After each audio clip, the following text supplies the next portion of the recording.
There we go. Okay, so now we are recording the meeting. Welcome, everyone. I am very happy to be here, very proud to be moderating this meeting. I wish to thank all the participants for their time and for being here. And I wish especially to thank all the speakers for their availability and their very interesting presentations that they will give this morning. I also welcome Benedetta, our AL2 chair. I'm very happy she is here today. And I bring the greetings from Sara Benato, who is following more or less the meeting. She has her baby sick, so she excuses herself, but she cannot be here totally with us today. This meeting is the second and last part of a two-series meeting that we started last November, on November 23rd, about support networks for inclusion, challenges, achievements, experiences, and best practices across the Arqus Alliance.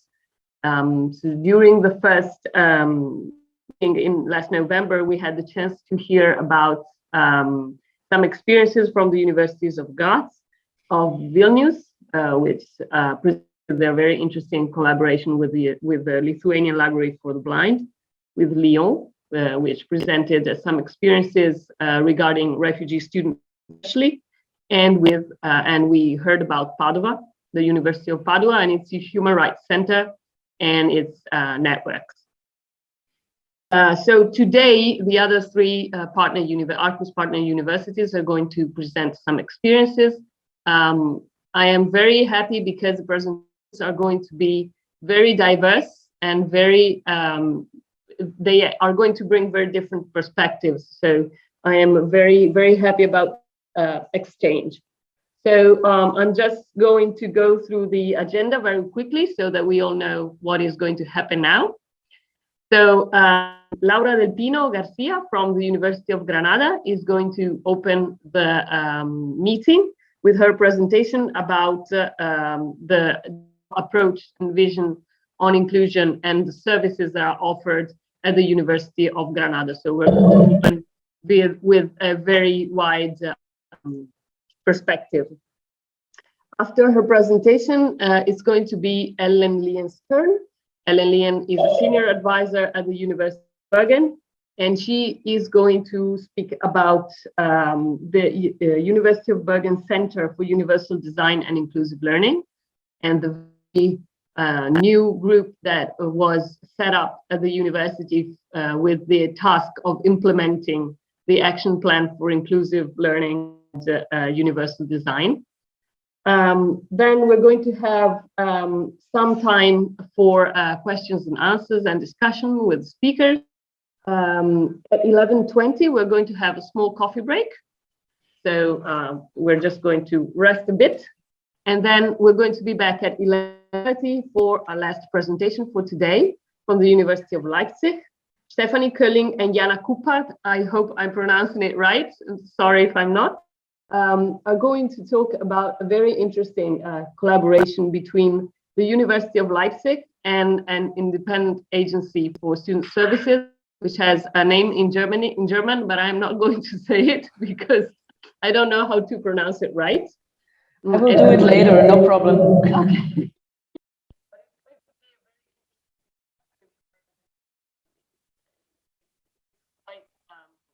Usual, at least for what we see in our university. We can't hear you, Lucia. Can you hear me now? Now, yes, again. But we missed some initial phrases. I don't know what happened. I didn't touch anything. So I was saying that the presentation from the University of Leipzig is going to bring a very interesting perspective, as the university has this collaboration and sort of outsources some of the services that are given to students, maintaining a very close, of course, collaboration and network with this organization. After the presentation from the University of Leipzig, we're still going to have time for a discussion, and then we're going to say goodbye and go to lunch. So this is more or less what is going to happen. So without further ado, I will give the floor to Laura del Pino Garcia, and you can share your screen, and please, the floor is yours. Thank you, Lucia.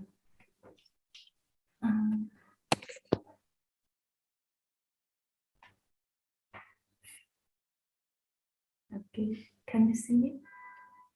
Yes, we can. Okay, good morning, everyone, and thank you so much for the invitation. In this talk, I'm going to explain the inclusion policy we have at the University of Granada and our motto, leave no one behind. To start with, the Director for Inclusion of the University of Granada, José Luis Cabeza, has deeply inspiring. He always starts his talk with a tale to make it warmer and connect with the audience. And today I choose the folktale Corazón de Cebolla, which means onion head. And the story began as follows. Once upon a time, there was an orchard full of vegetables, fruit trees, and all kinds of plants. This orchard was, like our orchards, very fresh and pleasant. This is the reason why it was pleasant to sit in the shade of any tree and observe nature and listen to the birds singing. Suddenly, one day, some special onion began to grow. Each of them had a different color: red, yellow, orange, purple. The colors were very special. It is them blending and sparkling, as the color that a beautiful memory or a smile would be. This was a fact that the colors were so blending that they caught everyone's eye. Everyone wanted to know the reason for the mystery blending colors. After some research, they managed to discover that each onion had a precious stone inside. One had an emerald, another one a ruby, a topaz, something wonderful. However, for some reason, people began to say that they were dangerous, intolerant, and inappropriate. They say they were even sinful. The colorful onion started hiding the precious and intimate stone with layers and layers. These layers were darker and ugly each time in order to conceal that what they were like in reality. They soon started to become ordinary onions. One day, a little girl who loved to sit in the shade of an orchard walked by. Her innocence let her discover what was inside the onions and understood their language. She started to ask of onions one by one. Why aren't you the way you are on the inside? And they answered, people force me to like this. They put more and more layers on me. I even put some of them to so that they would not say anything back to me. Laura, I'm sorry, can I interrupt you? I think we have some issues with the voice. We hear you very well. We're sort of struggling. Maybe I have the microphone. Sorry for interrupting your story. Now it's better? Yes, much okay, better. sorry. Yes. I'm sorry. Thank you so much. Okay, thank you. Okay, the intention is for university to raise awareness of the diversity of people. Some of us have special circumstances and characteristics that make us unique and different from the rest. Diversity enriches the world and should not be hidden under layers and layers as it was something bad. Understanding diversity as an opportunity for enrichment should help to adopt inclusion measures and action. All above, I aim to ensure that all people have opportunities to be iridescent and sparkling, like a unique precious stone. This is the motto we follow in the Secretariat for Inclusion of the University of Granada. And that way we try to expand and to be part of the world university. Leave no one behind. Leave no one behind, and that's what people have the necessary support to get as far as they want to. This is the message that I'm going to carry to you, the inclusion policy of the University of Granada, as well as the different measures, action, and support that are offered to people to have a real and effective participation in the university life. In general, the different services for inclusion offered in this university are divided into for students, teachers, and for administrative and service staff. We have the Student Attention Service aimed exclusively at students. For teachers, administrative, and service staff, we have the Social Action Office and the Secretariat for Inclusion. Now we are going to see what action each of these services accomplish for the different groups of the university. Moreover, and transversal to the whole university, this the Vice-Rectorate for Equality, Inclusion and Sustainability, which through its different areas, for example, Equality and Work-Life Balance Unit and Inclusion Secretariat, take action focused on the real effective and equal inclusion and participation of all people in the university. As I said before, the Student Care Service depends on the Vice-Rectorate for a student, and it is aimed at students. The Student Care Service has a series of actions to resolve the different problems that nowadays affect students during their stay at the university. The transit program to university is aimed to facilitate the access to university for a student with a specific educational support needs during the bachelorship and in advanced vocational training cycles in Granada, Ceuta, and Melilla. We offer information about the resources and support offered by the university.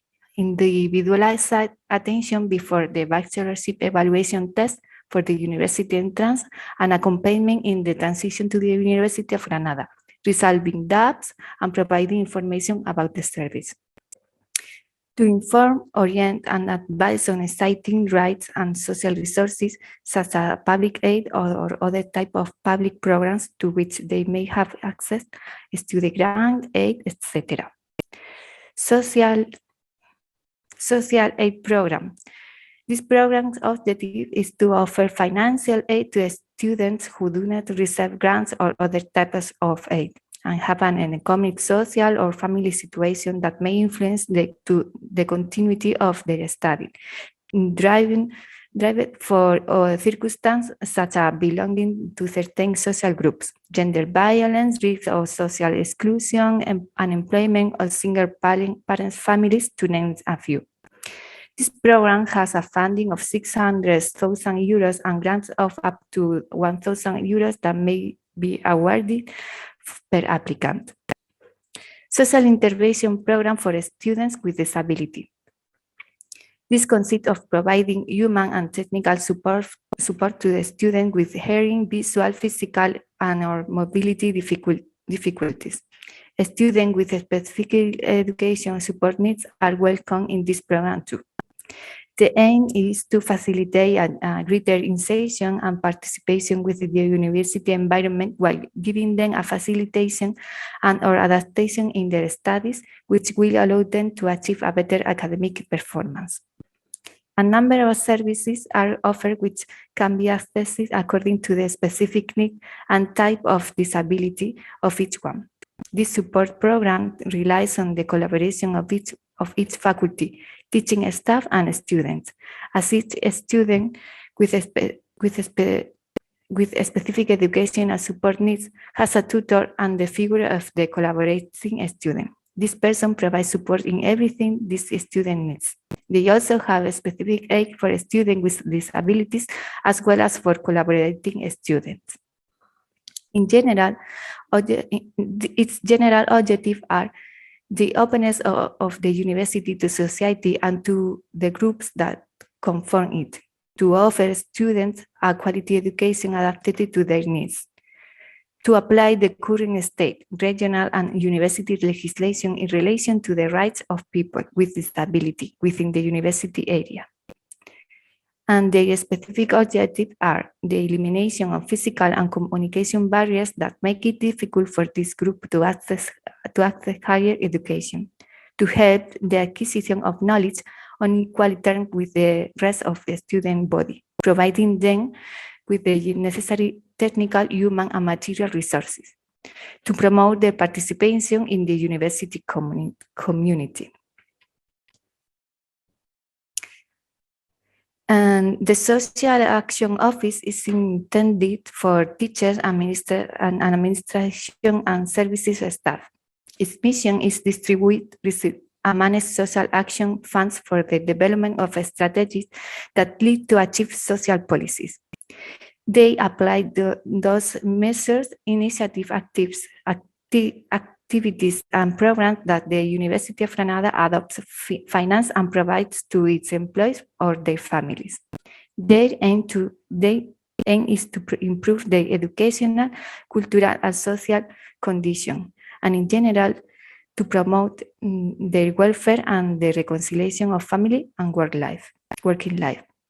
This office manages educational programs, study grants, welfare programs like grants for the purchase of glasses, dental treatment, childbirth, psychological care, social welfare programs like summer camps, sport activities. In brief, this office supports programs for the University of Granada staff that researches out to families to improve their life and well-being. As it was mentioned before, the Vice-Rectorate for Equality, Inclusion and Sustainability of the University of Granada has many areas intending for a real, effective and equal participation of all people in the university area.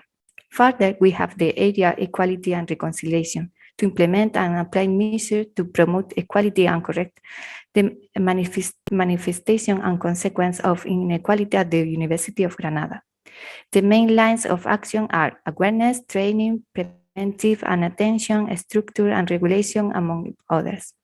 All lines are perfectly articulated by the Equality and Reconciliation Plan involving all the university services. The Secretariat for Inclusion provides an effective inclusion of people with disabilities and other specific educational support needs at the university, and also all the action which our aim was to achieve the principle of universal accessibility and personal autonomy. This guarantees the non-discrimination, equal opportunities, and the full and effective participation of the entire university community. This field helps the different groups present in the university: students, teaching and research staff, and administrative and service staff. The work of the Secretary is linked and coordinated with other services, including the Student Assistance Service, the Social Action Office, or the General Directorate for Students.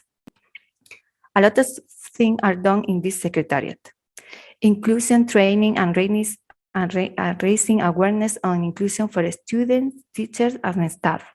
Sign language workshop, financial aid for raising awareness activities and research in the field of inclusion. Grants for any member of the university community for developing a raising awareness project. Some of them could be a faculty event for training, informing, and raising awareness of vulnerable groups, or research projects. This can involve a team of teachers and students. Grants are given up to a maximum of €1,500 per project. Per year, 5 or 6 projects are usually funded in each category. Advice to the rest of the university on inclusion, language, adaptation, and universal design for learning, etc. Collaboration agreement with social entities and another public administration. A labor practice program at the university for people with intellectual disabilities and Down syndrome in collaboration with external entities. Now there are 12 people who are doing this labor practices. They do it according to their profile in different university services, such as the libraries or the office. An action measure for staff with disability, teachers and administrative and services staff that are focused on the mobility measures, improving accessibility to space as improving as reserved parking, welfare measures, like adaptation to the workplace or the provision of material, for instance, image and sound amplifiers, or other support measures like reconciliation or reduction of the working hours.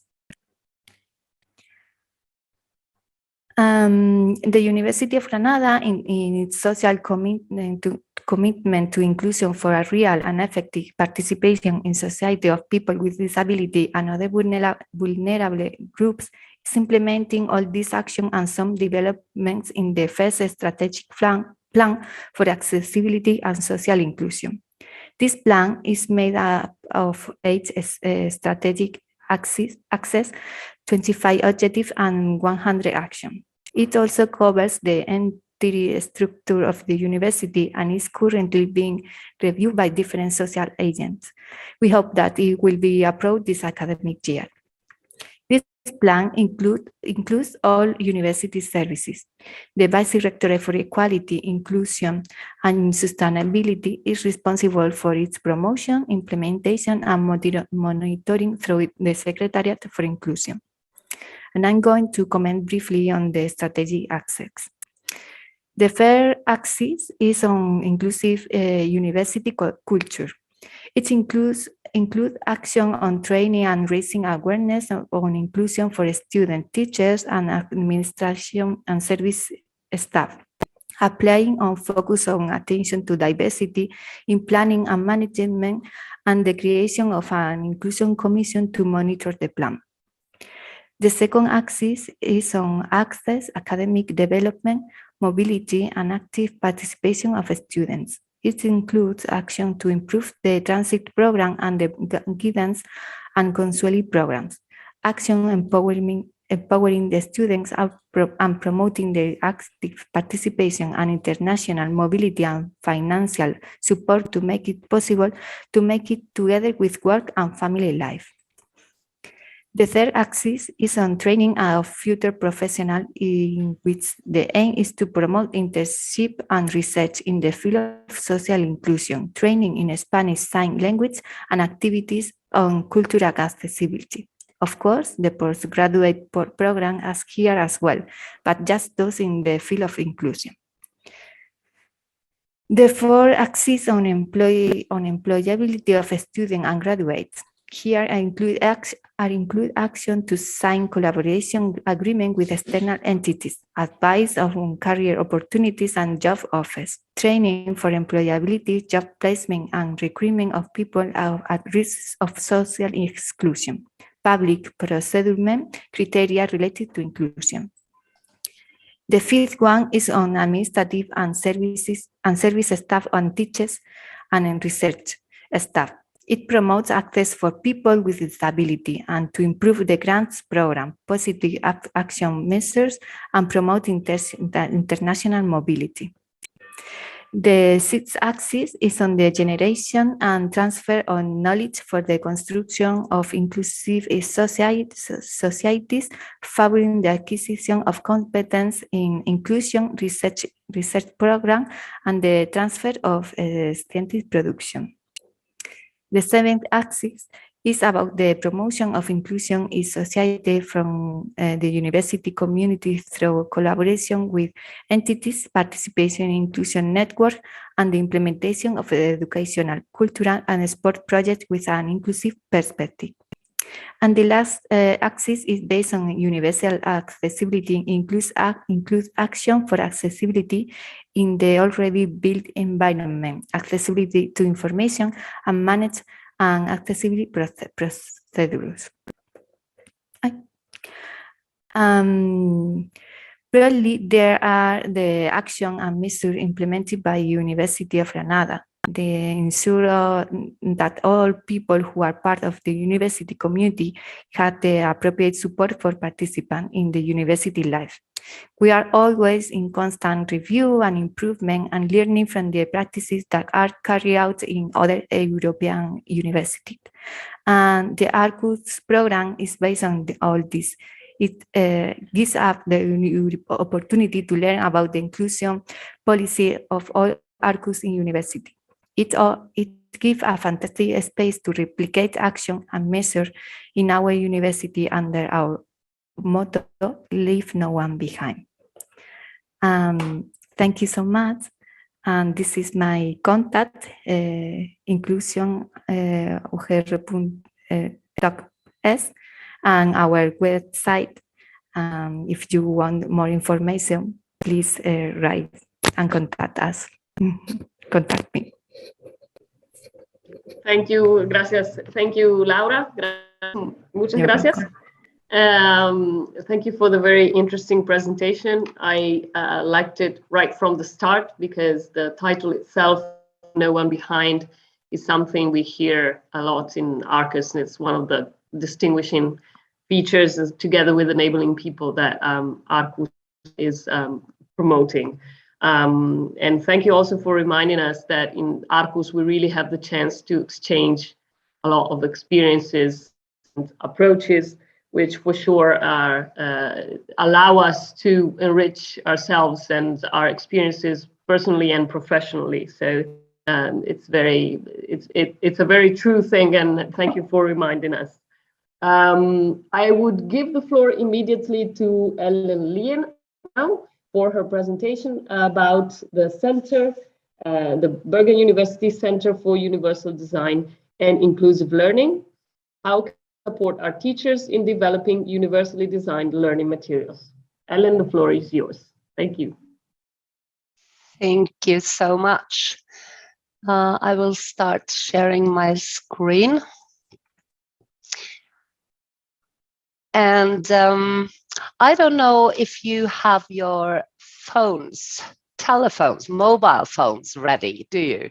If you do, you can scan the QR code and then you will see what happens. Then you get a choice of texting in so many languages, which is a fantastic thing for instance, refugees that we are receiving at this very moment. So they can choose to listen, to read in their own language. You don't need to use this now during my presentation, but it's just a nice thing. Of course, it's not completely accurate, this texting, but it's better than nothing. And especially for people who have problems with their eyes. So I'm going to talk about University of Bergen's work on universal design. So what will I talk about? I will focus upon, I have to say something about the background for the work we are doing. I have to say something also about the Norwegian legislation, about our educational system, and also about an action plan that we have. It's called Action Plan for Inclusive Learning and Universal Design. So this action plan was actually in the board last spring, and it goes for last year, this year, and next year. So we're already in the work of creating another one for starting in 2024. But of course, it states that all students at our universities are entitled to a good and inclusive learning environment.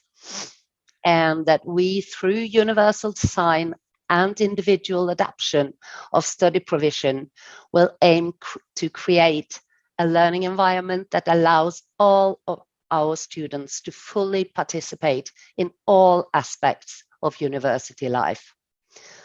So that's quite challenging, and we have a lot of work ahead of us.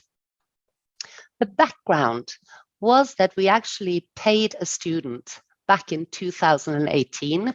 We had a student in a wheelchair, and we paid him, employed him to write a report how it was to be a student with a disability at our university. So he wrote this report that he called The Road to the Golden Standard. And that report was the base of a project that started up immediately after. And the outcome was this action plan that I mentioned a bit earlier. yes, I've told you that it was approved in the spring, and this group that I'm now leading the work of was just established 1st of February, so we are very, very new. The legislation where this is that states, well, it's the ground of the action plan. There are two different laws. It's Act relating to universities and university colleges, and also Norwegian Equality and Anti-Discrimination Act. Higher education in Norway is free. It's free for Norwegians, it's free for students across the world. And of course, that has been maybe a bit of a pillow for us because we are very, very proud of this. So we have said, oh, we are accessible to everybody because it's free. We don't leave anyone behind. Everybody is welcome. And it's a good thing, and we are proud of it, but we have a lot of work to do, even though it's free. So this action plan, what does it say? What are we going to do in 2022? We have to establish into a pattern to have dialogue meetings with all our faculties and departments. And we are going to do that by actually having regularly, weekly meetings with them. And not only with the people, with the administrative or educational staff, but they can also book time with us to talk to students with special needs. We will also have to work on the information we have on our website. Well, the information itself, of course, but also about this web standards for accessibility. We have a huge job ahead of us. We will have to cooperate closely with what we call UPED. That's the university pedagogues. They are the ones who create the training courses for all our teaching staff. We also, in our Norwegian legislation, have to make a declaration of accessibility. We have to have that on each and every system that the students use. So this declaration is actually a visual box. And when you open a system, you should be able to very easily spot that box. When you tick it, there will be a declaration, okay, this is what we have done with this accessibility on this website. This is what is not good enough. And this is the plan to actually make it good enough. So it's quite a big job, and we have many systems. And this has to be actually finished by the 31st of December this year. So we are already working on that.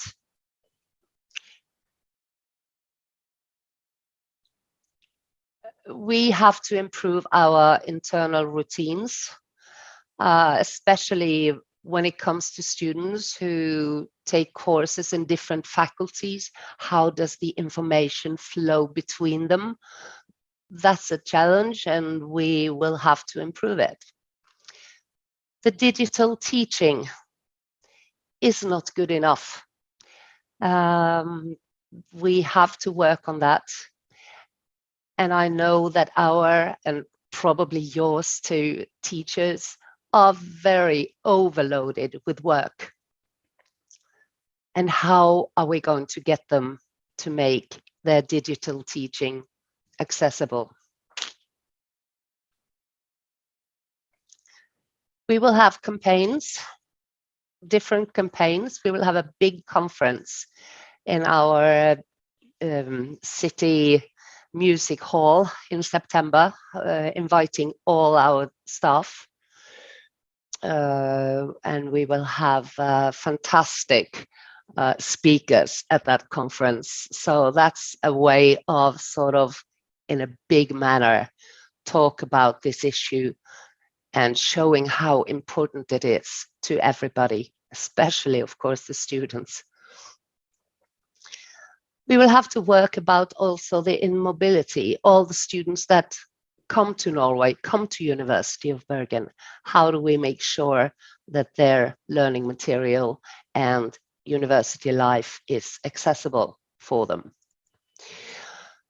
We will develop training courses, and also we will have to have focus days at the university to raise the awareness among all of us. In the action plan, it also says that all students who has a need should have an individual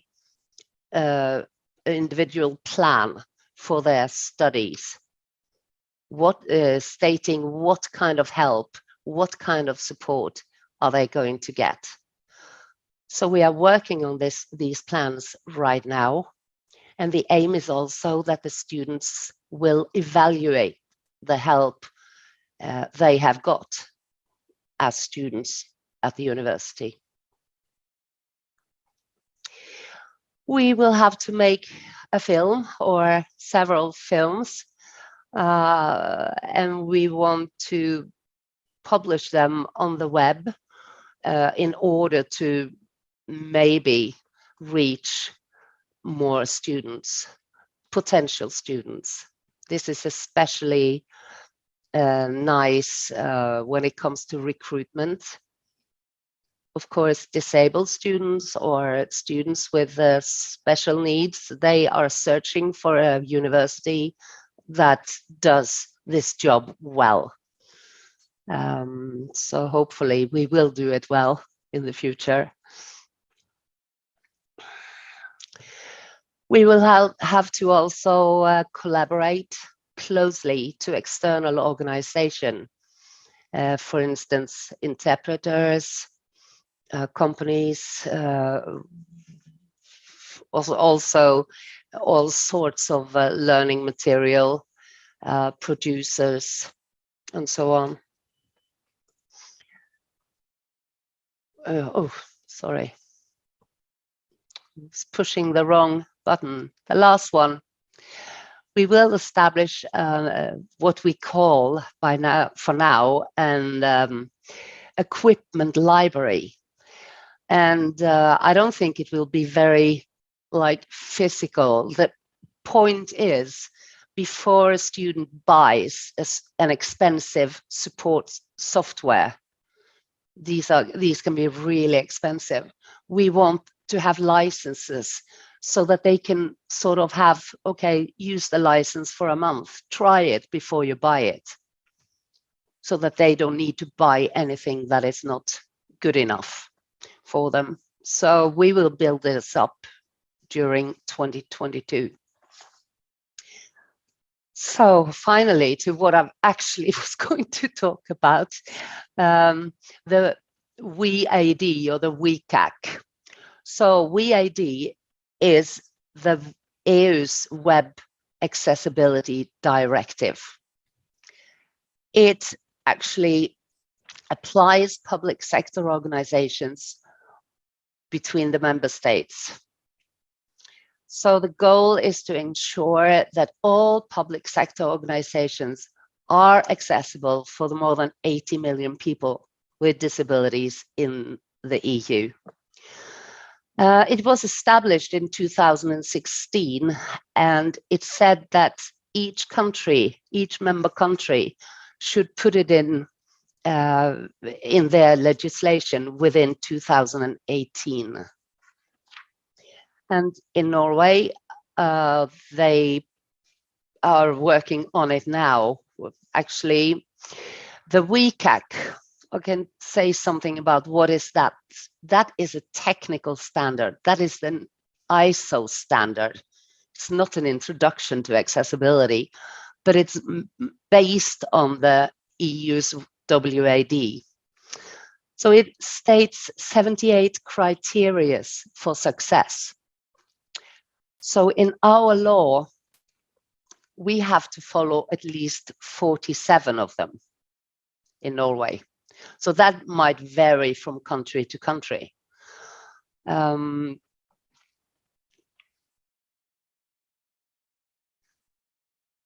This picture is just taken how to meet the WCAG. So just to give you an idea, here you see all the different success criteria. And here you see, for instance, 111, non-text content. All non-text content that is presented to the user has a text alternative that serves the equivalent purpose, except for the situation listed below. So it basically says that all pictures handed out digitally should have an alternative text.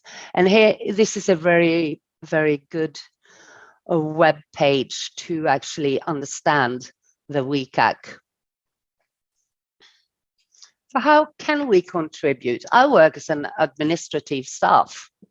So how can I help our teachers, which will be a help to the students? Well, as I told you, we will offer training courses. We will do our best to raise awareness, both by having campaigns, having this huge conference. And what I'm doing now is to try to start with myself. It is not easy, and it takes some time to actually adapt to make your web content accessible. So I think it's quite important to start with one theme at a time. I don't think that we can manage to get everybody to be perfect within 8 months. That's not possible. And how can we in any way make it easy for them, for the teachers? I think that first of all, you need to have the tools that makes it easy as it can be. In my last, I'm going into my last session here. Here is how I have made this presentation accessible. And this you can all use if you have Office 365. It's quite good when it comes to accessibility. If you press the review button, you will see that there is a check accessibility here. When I press that, you can see the mistakes that PowerPoint means that I've done. So when I tick these as working on it, it gives me the solution. What do I have to do to make it accessible? For instance, here on this page, I would have to make an alternative text. So I've written, this picture shows the front page of University of Bergen's Action Plan for Inclusive Learning and Universal Design. So this is actually what a student with some sight problems will hear when they press the button.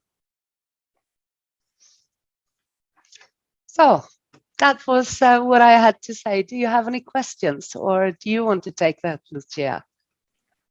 Thank you so much, Ellen, for such a presentation.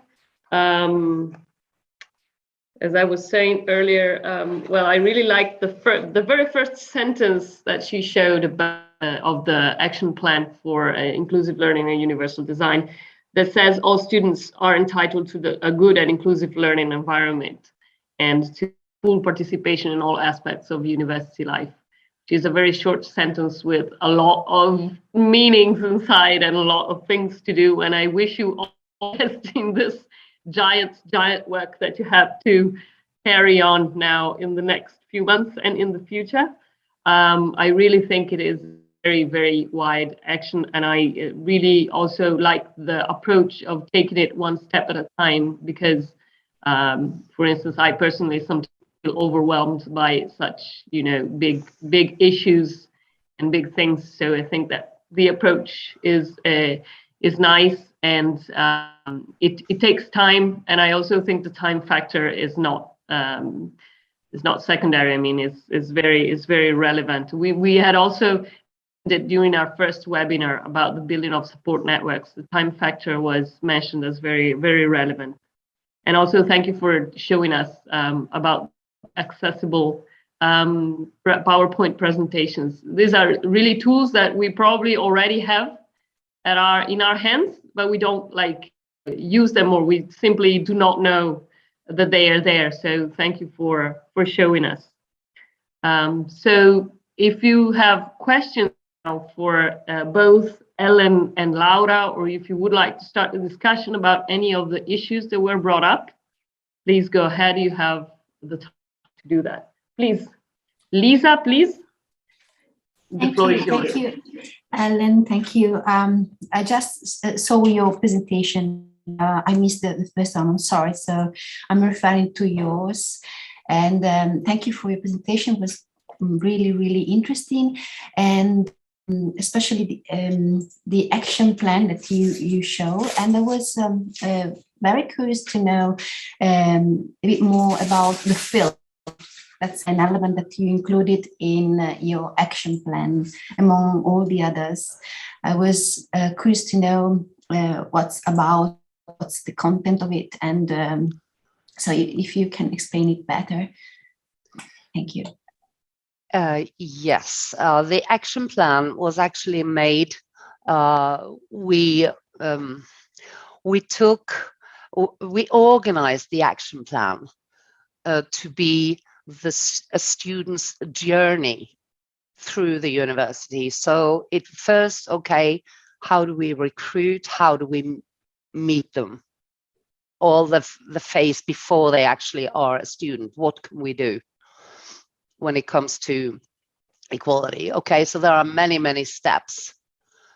And then they start at the university. Okay, how do we meet them? How do we meet them? How can they apply for a special, if they have any special needs? And then also, how do we do it when it comes to the exams? If they have special needs there. And then there is a section on how to organize and administrate the whole thing, but it's a huge plan. So I should have, I can send it to you if Laura has she has your email address. Is that okay? Yes, thank you. Thank you very much. Okay. Benedetta, please. Yes, I have a couple of questions for Laura. The first one, Laura, is I'm really interested in understanding a little bit better what is which is the organizational link and connection and framework between the Secretariat for Inclusion that you very well described and the specific services or then dealing with the specific activities. So the process, how the process for about the positive action measures and the strategy for inclusion that you have goes and actually arrives there where you want it to arrive to be. I don't know if the question is clear. Yes, I think that more or less. Thank you for your question, Benedetta. Okay, from the Secretariat for Inclusion, we are connected with all services of University of Granada, and for action, for positive action, we open a time for receive application from teachers and from administrative staff, and they explain what they need for adaptate their service or what they need for they can do their work. Okay, and after that, a commission that includes our secretariat, the Vice Secretariat for Inclusion, and the Service for Prevention and Medical Service have a meeting. Okay, and decide what kind of measure can apply for the different case and the different people in case of that disability or another need that they can have. I don't know if I explain good. Okay, so if I understood it right, you have the policy with the Vice Rector for inclusion, sustainability, gender equality altogether. That's the policies and the guidelines. Then you have the Secretariat collecting, but informed about the policies, but also collect needs from the different services which are at the front, and the actions are implemented once the Secretariat in a way has collected needs and in a way decided how to support the offices and the services in their everyday activities. Is that right? That's right. Okay, so you have like a kind of a policy center which is also more operational. Secretariat is in between policies and the offices and services. Is that right? Yes, that's right. Ah, okay, very interesting. And the second question I had for you was the training of future professionals that you have in the strategic plan for accessibility and social inclusion.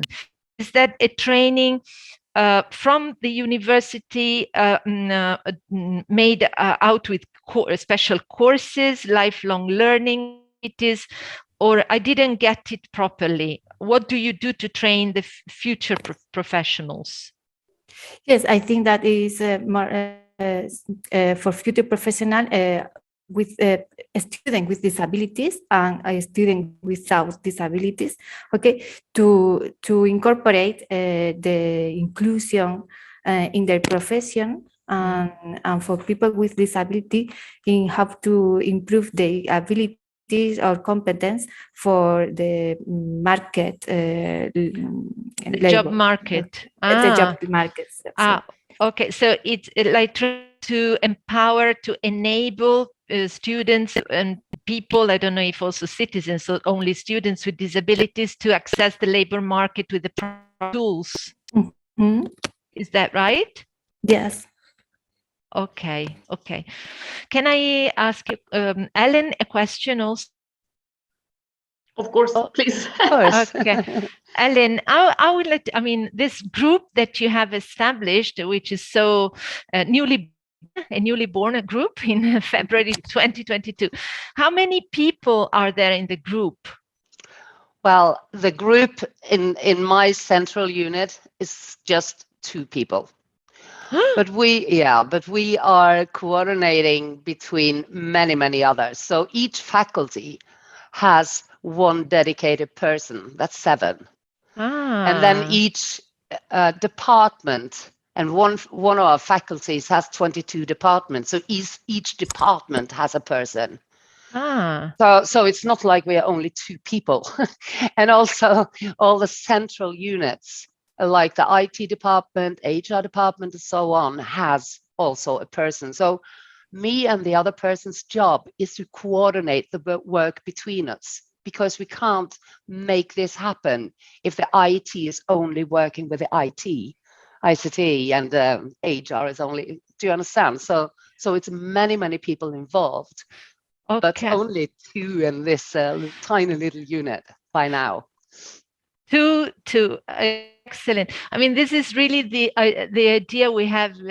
We are actually promoting the new call for Arqus 2.0, as we call it, the idea of a hub, as maybe you may have heard of it, the octopus having a basis with maybe a few people, but then many people in the different contexts of the university, from faculties, departments, specific groups working at specific targets like ICT, etc. As you said, human resources, on and so forth. It's really like mirroring the idea that we had for the future. Arqus. That's great. So that's why I find it extremely interesting, and I'm really interested in knowing how it will carry on and go. I think it would be nice, even if we unfortunately won't be able to be in the same alliance, but we have known each other. We have really traveled a long way together, so it would be nice to keep in touch on this subjects, because we have a lot to learn from each other. Absolutely, I so agree. And I'm not sure how we can do it, but we can manage, can't we? Yeah, I'm sure. Yeah. maybe you could add a circle in that huge horizon and panorama you showed us about the actions that so many that you have to actually accomplish, which could be once every, I don't know, 6 months, have a meeting with another alliance to share points of views and practices and critical maybe parts, but also best practices about what we are doing. Yeah, absolutely. Okay, thank you. Thank you. Thank you so much for the questions, and especially for the answers. Is there anybody else who would like to ask somebody to ask something to our speakers? So I have a question for both Laura and one for Ellen. So for Laura, I would like to know, like, who was involved in the preparation of the inclusion that you talked about in your presentation? Like, what services, what people, who did you involve? Okay, the plan was the process of the plan is long a time.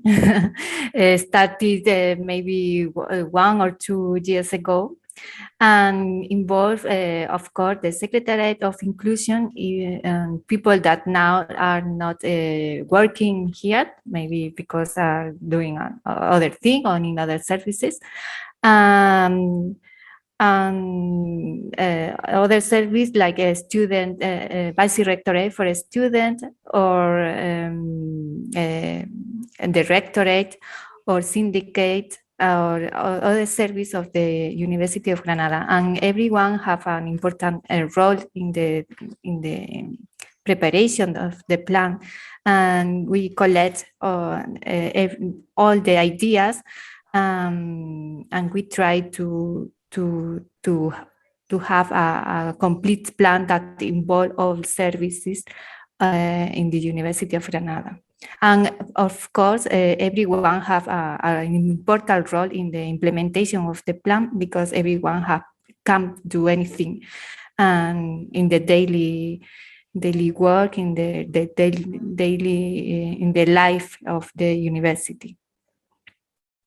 Okay, thank you very much.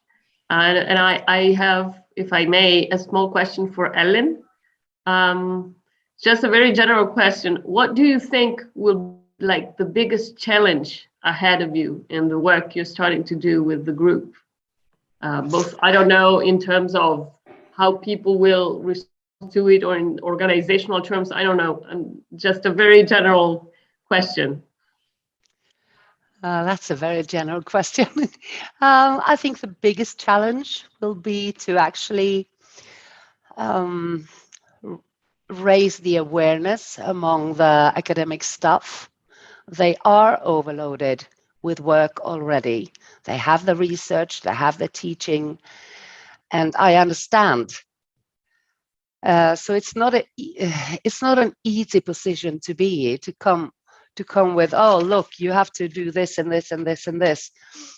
So it's more like the raise awareness. Why is it important? Can I manage? For instance, all films in this WCAG standard should be texted. You can't expect them to do it. So what will be the alternative be? Okay, no films. Is that accessible? How can we do it? Can we hire students to do the texting? We have a tool that auto texts, but of course it's not accurate. But if the teacher push that button, you will get the file with the text. Okay, maybe we then can have students to make it accurate, to make it good. I don't know. We have to look at solutions. But that, I think, is the biggest challenge.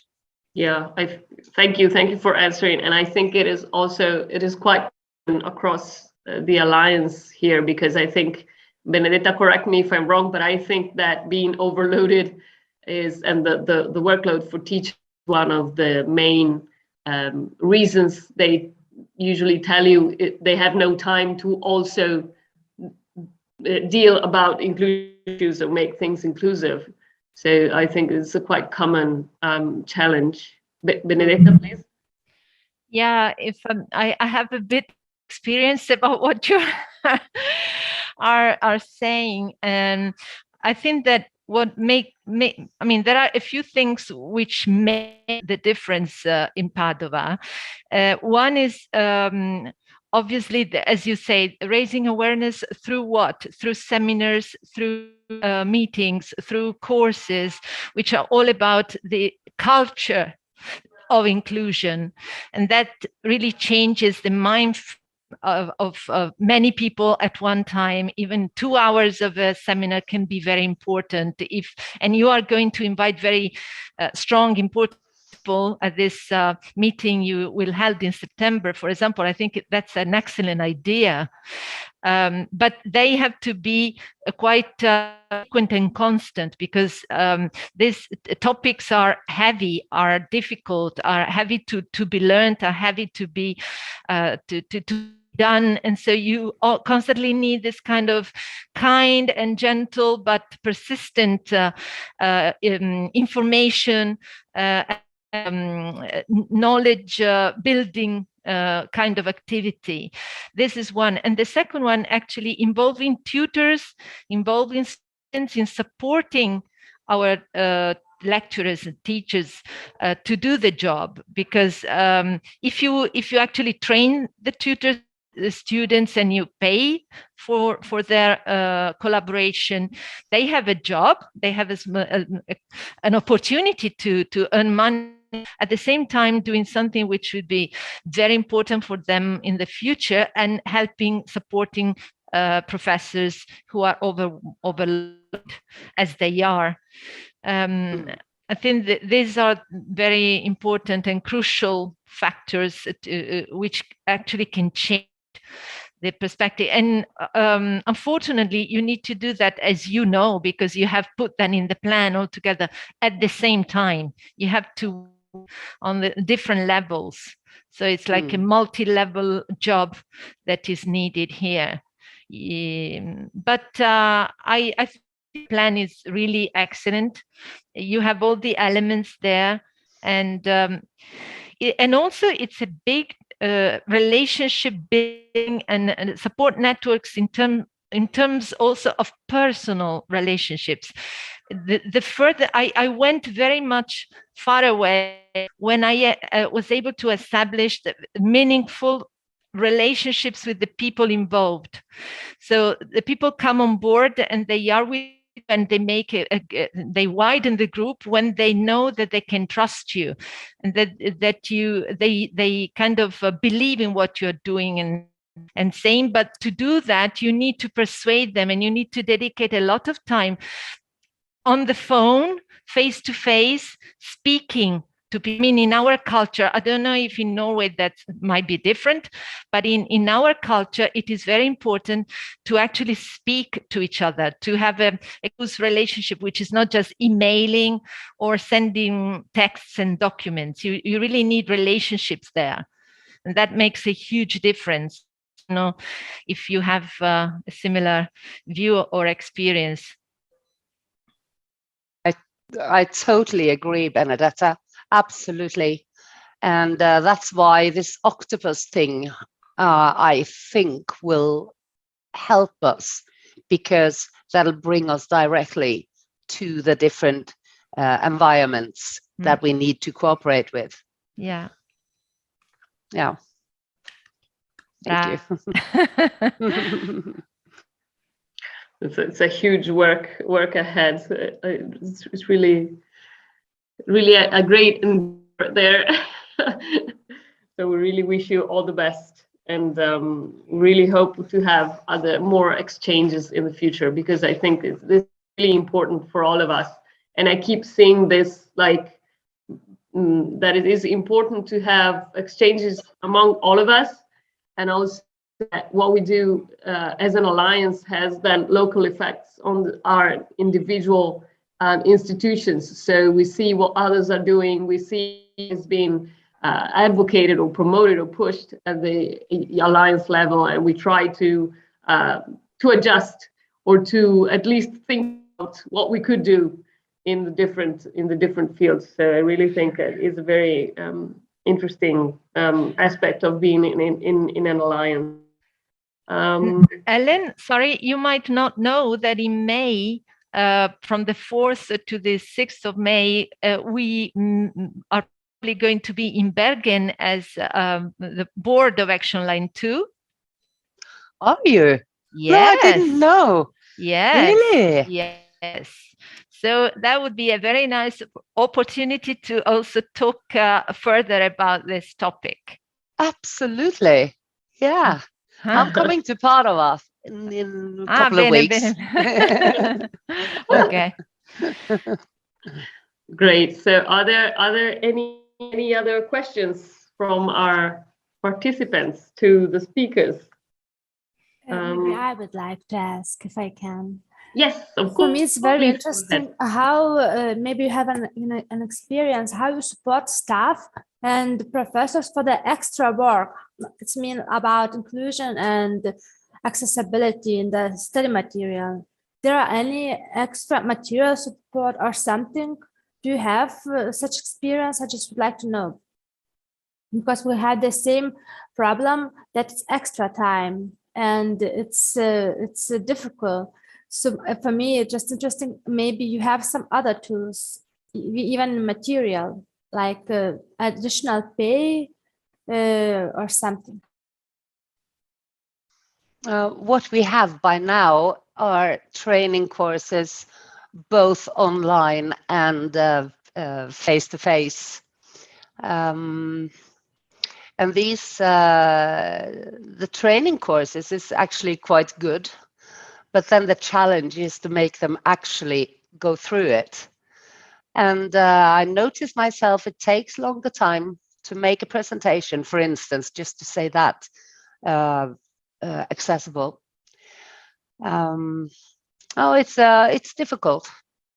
I don't have the answer. So I think that, as I said, also start with one thing at a time. I think I will have to start with teachers who are interested, who want to make an effort, and then let they be sort of stars at their faculties or institutes. I think that's the only thing. But the truth is that we are breaking the law every day. So that's a bit depressing. Yeah. Sorry. Please, Benedetta, go on. Yeah, we actually started a few years ago. First, a professor who was himself a kind of expert on accessibility, for example, on how to create accessible PowerPoint presentations. And we organized some training meetings to train other professors and academic staff. But then this year, especially, since we have a whole course in psychology, which is all online and was unfortunately created breaking the law and totally inaccessible, full of videos, full of PowerPoint presentations and materials absolutely not accessible. We have now a big problem, and so we kind of created a drive, a space where we have put very simple but very useful and kind of efficient material on how to transform inaccessible learning material into accessible material. So many instructions about whatever for PowerPoint presentations, for video, for multimodal teaching and learning. Then also we have tutors who are now going to be trained by an expert and who will support all the professors to transform the inaccessible material into accessible material. And this is what I was suggesting before. So a double pathway. On one side, training and very simple instructions, but very useful instructions on a drive space, and the tutors supporting them, because there's too much to do. I think if I may add, as far as the trainings are concerned, a very important thing is having some, like your head of office or somebody who's ahead of you, who has very clear priorities in his or her mind, so that if there is a training to be done on inclusive teaching, inclusion, or an inclusive, I don't know what, that he or she is the one to say, okay, you have to do it because it is important. And you do it, like, I don't know, during your work hours, during your daily, normal time. So this is I think, very important, because it does not become something voluntary, something that you do only because you're willing to, when you're very passionate about the issue, and you add it to all the rest. But you do it because there's like an institutional commitment to certain issues, and you feel it around you, and you feel it in your office, and you feel that your head of office is aware of this priority, and so it becomes very different. I think it's perceived differently by the people who are the ones who are targeted by the training. I don't know if you agree, Ellen, or if that's the case also in your university. Yeah, well, the culture here, and I guess that goes for many of you, is a high awareness of the autonomy, of the teacher's own autonomy. So it's very, very difficult to say you have to. The only thing we can actually do it with is with training courses and how to react when a fire starts. that's we can say you have to, but that's the only thing. So I think I expressed myself wrongly. It's not like you have to; is you are allowed to. Like you can. I recognize the importance of this, and you're allowed to follow it, like during your office hours, and you will have recognition for this. So this, of course, changes the perception. If it is not like a simple invitation to follow a course that will not even give you any recognition, or will not, I don't know, enter into, I don't know, performance assessment. I don't know if that's the right word, but if it's just something you hear and you receive an invitation email, but then that it stops there, maybe it's less efficient. I don't know if I'm clear. Okay. Sorry. Okay, are there any further questions? Okay. No questions, just one thing maybe Ellen doesn't know. We have a new partner in Arqus for the future, which is Minho, University of Minho in Portugal. And they have on their website two very interesting links where they, for the whole university community, put some guidelines, of course, in Portuguese, but you can translate easily with some DeepL translator system about accessibility for learning and teaching material. They have them published on the website. Have you seen that? Have you had the opportunity to maybe receive them? No, I haven't. But could you or Lucia please just take in the I will put them in the chat right now. In the chat, yeah, lovely. Yes. Thank you, Benedetta. Okay. Then if there are no further things, I will put the links on the chat and we can have our small coffee break and be back at 11:30 for next presentation. Okay. Thank you so much. Thank you. See you in a bit. Yeah.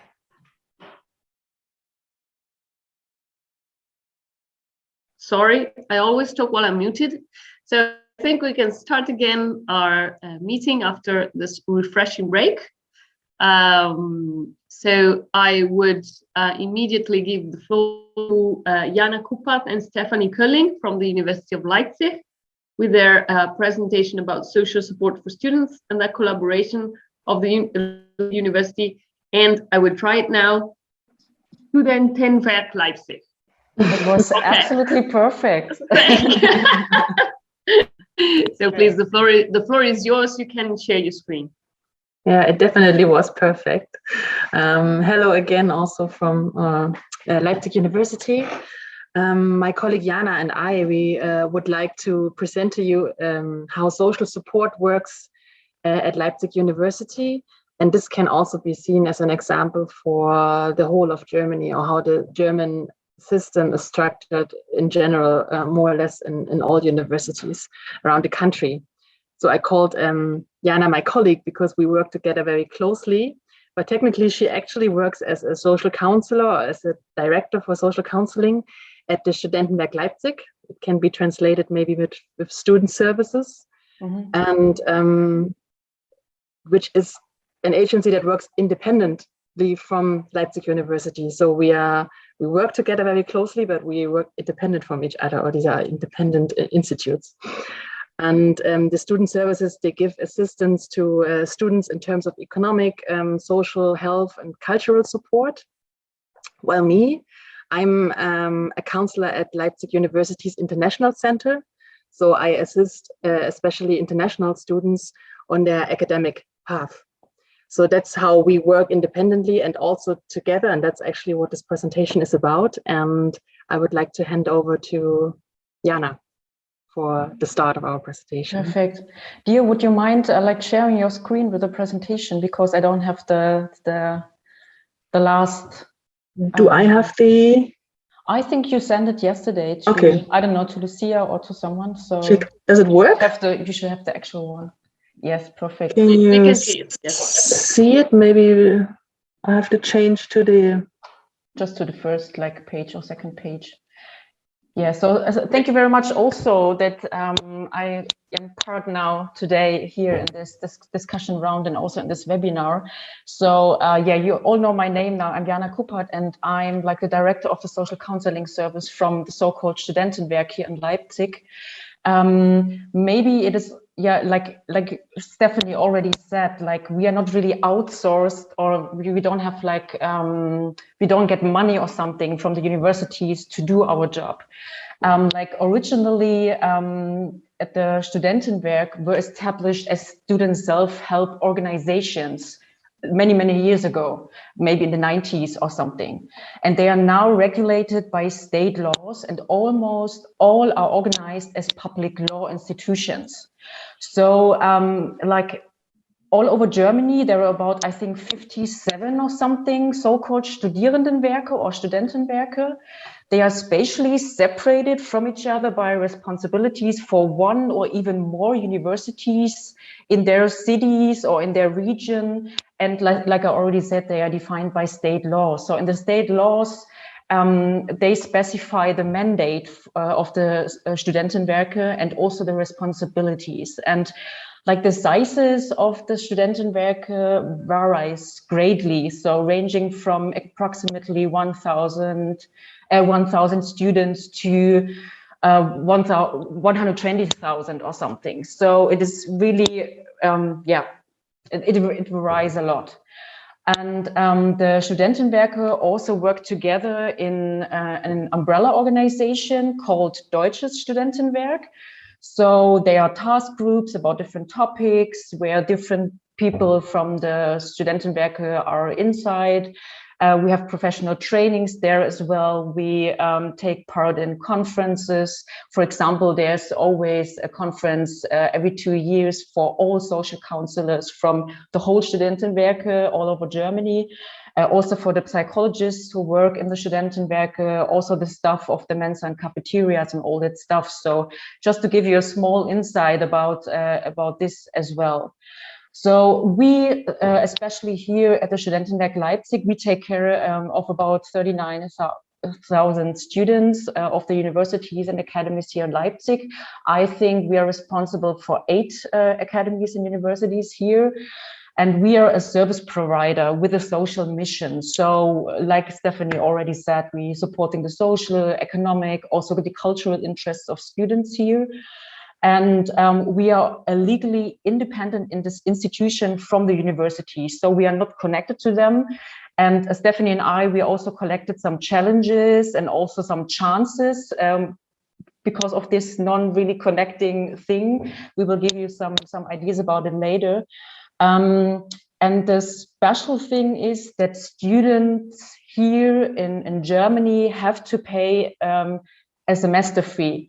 So it's a fee for the social benefits they can then use if they paid it. So, for example, there are universities who also have like a tuition fee or something, and the students have to pay this extra fee extra.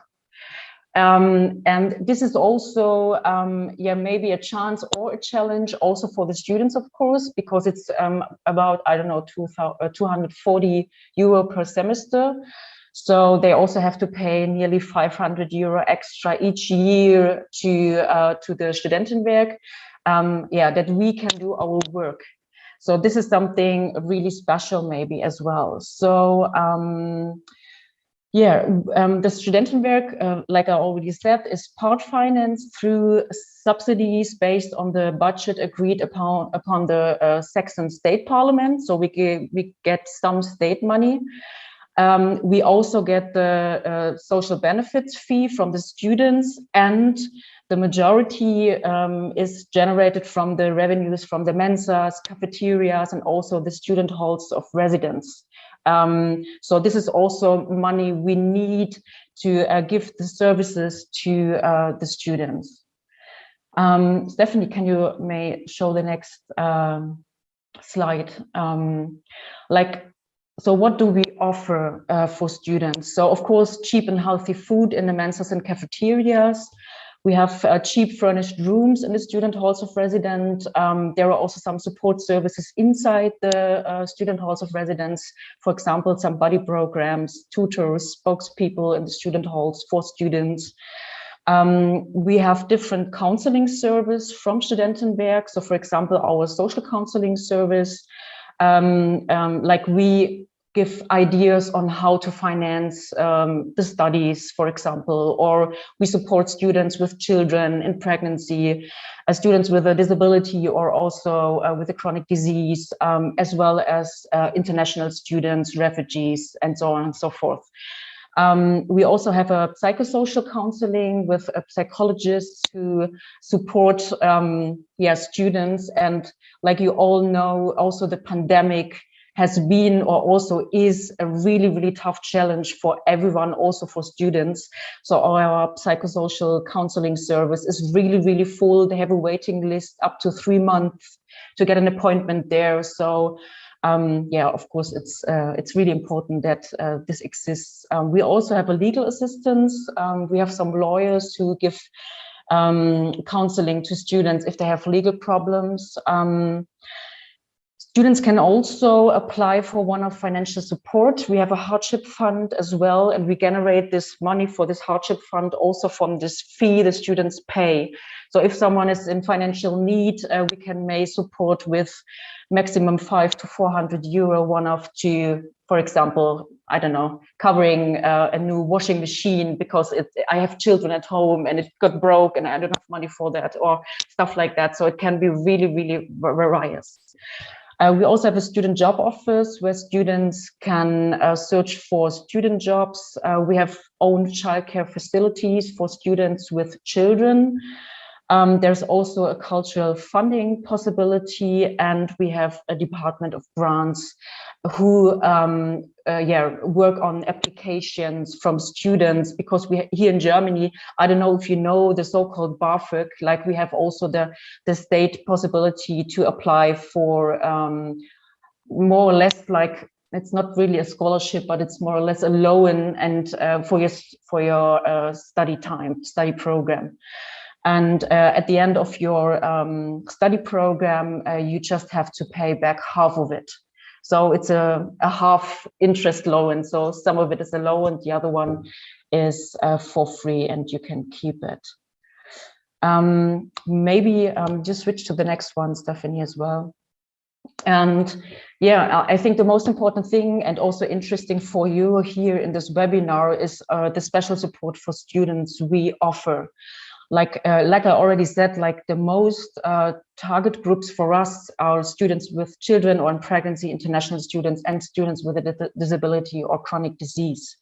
So we have specialized counselors for the different target groups in the social counseling and also in the psychosocial counseling, which is, I think, really, really important to give a good consultation about the needs and everything for the groups. So we as counselors go to different workshops. We have extra, I don't know, we do a lot and to get insight also into the laws for the different target groups and to stay actual in if law is changing or something and which influences this may have for the different target groups. We also give information events on topic specific for the target group. So we have, for example, online events for students with children on pregnancy. We give information on how to organize your study program with a child. Maybe you want to take a semester off. How can you finance that? Are there any specific financial support for you as a student in pregnancy or with children? And the same is for international students. So this is my main focus, and I am in lots of working groups. I always see a lawyer who give me new insights on, okay, how is law changing now, for example, for Ukrainian refugees or for people who are in any way are connected to this war and may have disadvantages now, or how can we support them?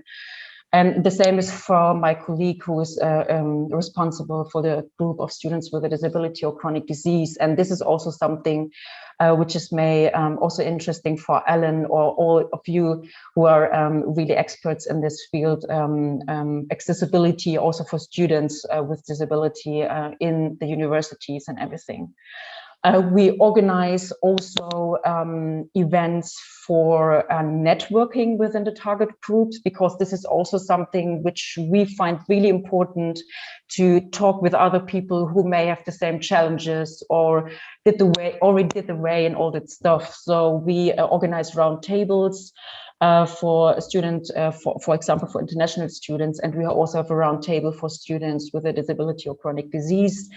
We organize an international cafe where international students can meet and are also and we also give information about offers and everything which they may use and don't know.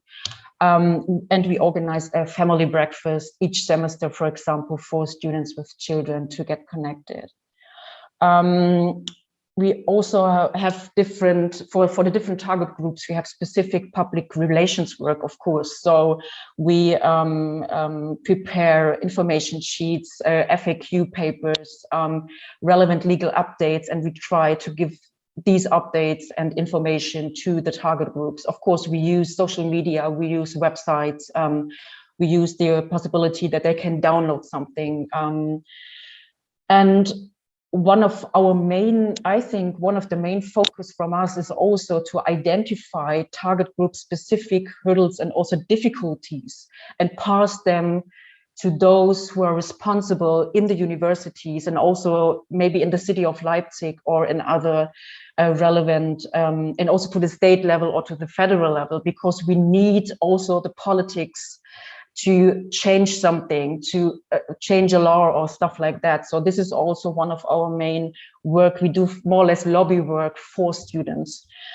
And we want to create visibility about the needs of the target groups, also in working groups, committees, etc. So this is also why I'm here today with you, because it's really, really, yeah, we think it's really important to get in contact with each other, to talk about the topics, and also maybe to learn from each other how it is in other cities and so on and so forth.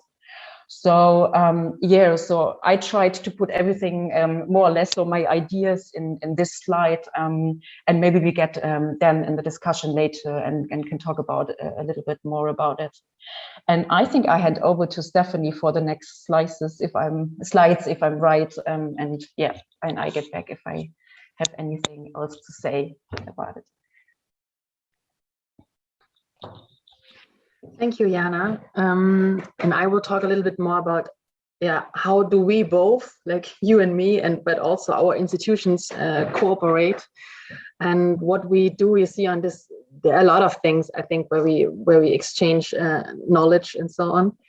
What we especially do is referral advice, which would mean, like, if I talk from my working experience, if I have a student coming to my office, like a student with refugee background, for instance, I explain everything about how to apply for a study program. And then at the same time, I can tell the person that there is a social counseling and he or she can go to the next room, actually, because we share a student service center together. Hopefully we will do that again for the first time again in April after the Corona pandemic. So it's a huge relief that someone else is there who explains things about financial hurdles, about how to apply for money, how to get childcare support, about housing and all those things. So yeah, that's a huge relief. So I will hand over the people to Jana. We also cooperate in events. We organize events together, like the Information Day for Refugees, for instance. I think that's the Studentenberg, the student services, who organized it, but together with all the higher education institutions in Leipzig and around Leipzig, everybody who wants to participate. So there is, yeah, I think the next one will be on the 13th of May. Yes. And people can come to the university and talk to the student counselors, but also the social counselors about, there will be, I don't know, a lot of presentations on certain topics related to refugees and refugees starting a study program. And I think within the current situation, there will be a lot of people who might be interested in May in that. What we also what we also founded was the Welcome Week. I think that was my colleague from Leipzig University, also a student counselor. She founded a Welcome Week for newly enrolled international students. So students who come in either April or in October to enroll into the university. They will also do that in person. And there will also be like a row of different people who give them advice on certain things, like housing especially, or again, financing, or also about the city. We organize events in the evening together so that they get to know each other. This is part of the Welcome Week. And here also we work together closely with the Studentenberg. What we also do is case consultations and joint brainstorming on current social and political issues. And I think that's especially important in the previous years and now as well. We had this in 2015-16, the so-called refugee crisis. I don't like the word crisis, but I think you get what I mean. So we had to work together here as well. And in 2020, when Corona came up and we have the pandemic, also we had to think about certain things we worked together on for financial support, especially. And now with the war in Ukraine, I think again, it's time to collaborate closely to find ways to support students or people who come to our country. About chances and challenges of this independence that we talked about. On the chance side, we said that counseling, it's a counseling without self-interest. I think it's more a point of view, I think, from Jana. Yes, because what she can do or her colleagues can do, you don't have the interest of the university in mind. It's just about the student and about the issues the student has, and it's not influenced by university politics or how fast you have to get through your studies or those kind of things. I think that's what's meant by that. Yeah. And also to enable access to knowledge about students' own rights and how to claim them. So it's more or less, it goes in the same direction that the Studentenberg is not accountable to the university. So it's just about the students and their rights, what they can do, or what rights they have. And social and political developments are always in focus and how these influence students' lives. It's again about financial, social, and psychological issues, and we see that also with the refugees and the trauma of war. Here they have a place where they can go to and get professional counseling on that, for instance. Yeah, and the whole social counseling and psychological counseling and all those things, in my perspective, is a huge relief also to the universities, because they can have the possibility to concentrate on the academia, on the academic side, and how to get the best out of their studies, and to concentrate on that. But of course, around that, there are a lot of other issues as well, and somebody has to take care of it, and it has to be professionals who do that. It's not just someone who has read, I don't know, something somewhere on a website and then give out the information. I think it's very important that you have people who are trained on that. And I guess it's the same in every university, or at least here. If you don't have enough money to employ someone directly at the university who does professional psychological counseling, it's good to have another institution who can do that. I also think on the other side, it can also be a challenge about the so-called ivory tower. If we from the university just speak about academia and the university and we leave all the other things out, it can also create a problem, I think. And then we come to the challenges. And the independence from the university also means that you have to make your voice heard, and not every piece of feedback falls on open ears. I think that's also a remark that Jana made. I don't know if you want to extend on that maybe a little bit. Yeah, so of course, if we see that there are challenges, for example, during the first years of the pandemic, we always gave information also to the universities that it's really tough also to just do all the seminars and all the lectures just inside the university, because, like, for example, from summer semester on in Leipzig, all universities will open up again, and the students has to go there in person to take part in the university programs. And we gave the information, okay, but please don't forget, like, students with a disability or chronic disease who are really affected if they will get corona there. So it's not really easy for them to stay safe if they are sitting with 100 people in one room. But it's just something we can give to them. We just can say, okay, we realize that, would you may also think about this group and all that stuff. So we can always just try to give feedback on that and to ask them to please keep the groups in mind as well, because otherwise they may break up their study program and they will exmatriculate or something. But of course, we don't have more in our hands than just our words and concerns and everything. So this is maybe the challenge as well. And also now lots of universities here are talking about, okay, how can we support, like, people who are affected by the war in Ukraine? and they think about ideas. Okay, we can do this, that, but maybe they forget that they are still, or at the moment, there are lots of other projects as well who are supporting refugees. We don't need something extra and new for people who come from Ukraine to Germany.